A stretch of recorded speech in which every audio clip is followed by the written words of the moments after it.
Good morning, everybody. This is Rachelle with Grief Recovery with Rachelle. So today I was thinking about, what do you say to a griever or someone who's just trying to share something with you? Actually, you could use this all day long with pretty much everyone who speaks with you. Um, so let's say you have someone come up to you and they're just not looking right or something. Um, don't be afraid to just say, "What's going on?" Or if they're saying tired, "What happened?"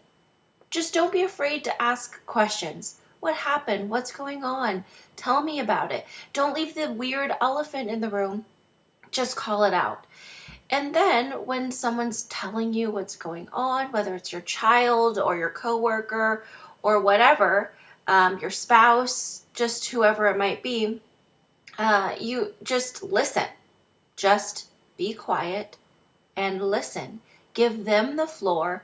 Don't flip it into an I story or a me story. It's not about you. It's about them.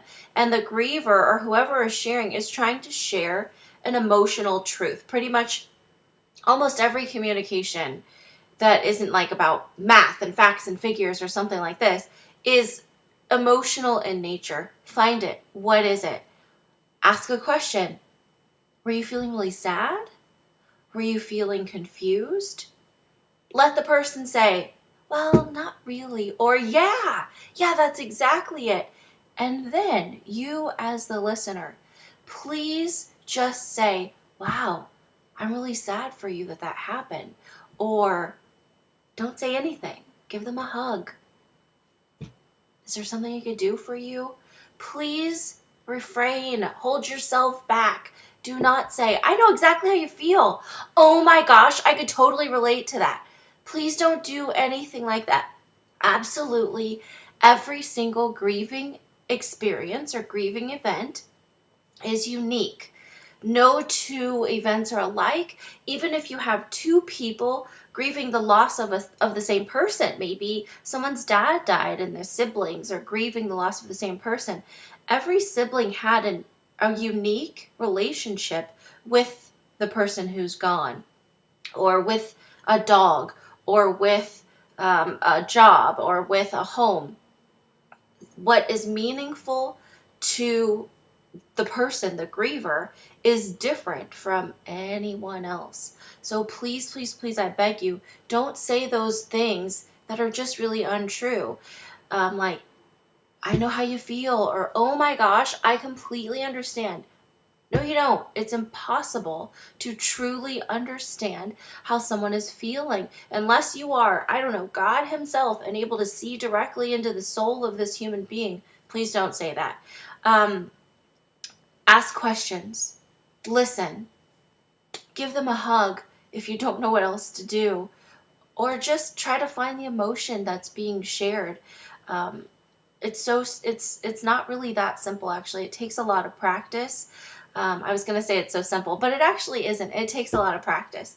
The next thing is, when someone is sharing with you how they feel, don't go into a story that's going to compare to them and somehow. Like, "Oh, my dog just died last week." "Oh my gosh, my dog died last month. I know exactly how you feel."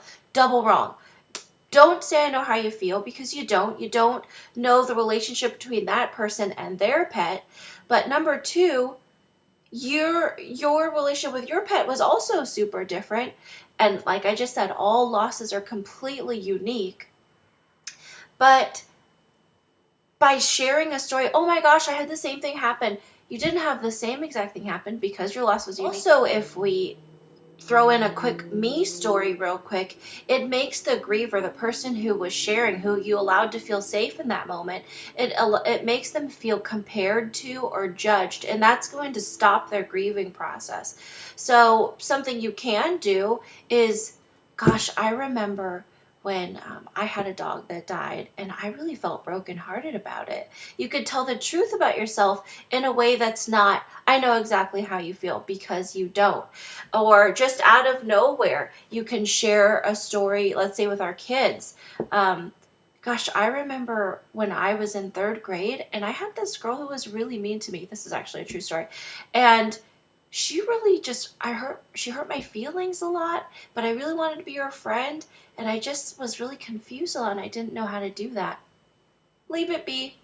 If the person wants to grab it, attach to it, whatever, they will. But also it just lets them kind of start to recognize that you have emotion. Therefore, when they have emotion, they're okay. So you're teaching the griever that it's safe to talk to you because you're a human. You have emotions too. And I've never met a human who didn't have emotions.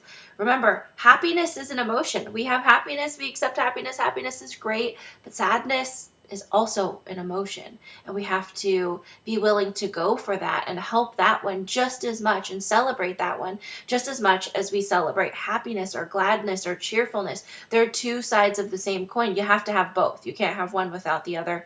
It's impossible as a human being. So please, I beg you, no, I know how you feel, or comparing your loss to someone else's, terrible thing to do. It really does hurt the griever. It stunts them and stuns them also.